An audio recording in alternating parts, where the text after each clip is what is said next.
आ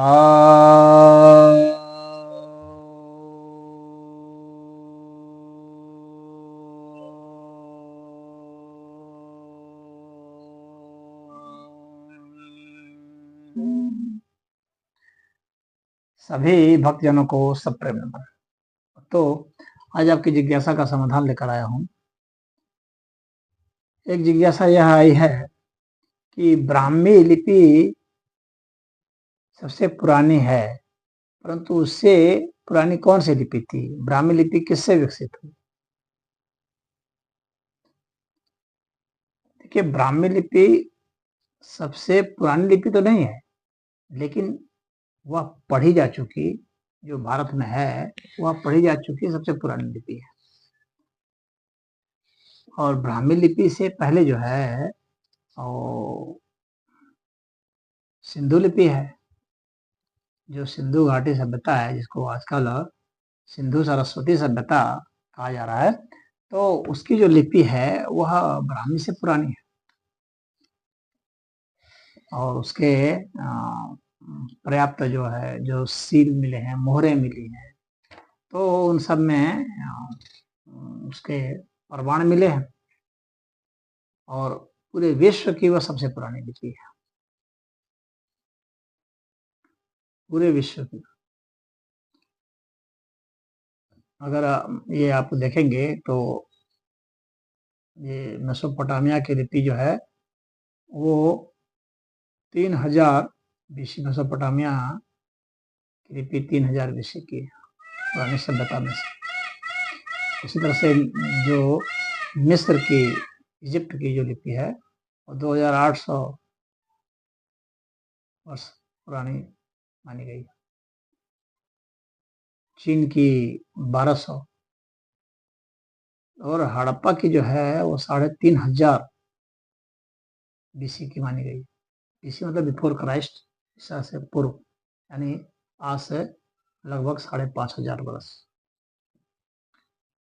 तो और जो सबसे पुरानी तो है बालाकोट की मानी गई है। बालाकोट से प्राप्त जो सिंधु लिपि हुई है वो 4000 बीसी की है, तो ये सबसे पुरानी मानी गई है।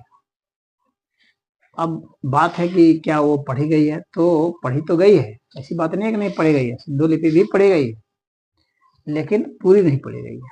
उसे कुछ अक्षर पढ़े गए हैं। तो अभी जो है, और अभी वो पूरा अभी शोध पीरियड में ही है वह, और अभी वह पूर्ण रूप से नहीं आई है।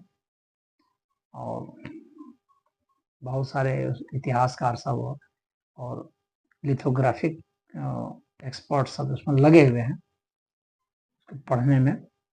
और क्रिप्टो, वो काफ़ी, वो क्रिप्टो वो जो है स्क्रिप्ट है, यानी गुप्त लिपि छिपी हुई है, वो संक्षेप में लिखी हुई लिपि है सिंधु वाली। तो इसके कारण जो है पढ़ने में थोड़ी सी असमंजस है, लेकिन फिर भी पढ़ने वाले पढ़ ले रहे हैं, कुछ पढ़े गए हैं। तो यजना देवम जो है, तो उन्होंने तो 3000 उसमें अक्षर पढ़ लिए, तो ये बहुत बड़ी बात है। तो उसको जो पढ़े हैं तो उससे तो वह जो है वह वैदिक सिद्ध होता है, क्योंकि उसमें वेद के संक्षिप्त मंत्रों का उसमें उल्लेख है जैसा कि वे बताते हैं, उनके बताने के अनुसार।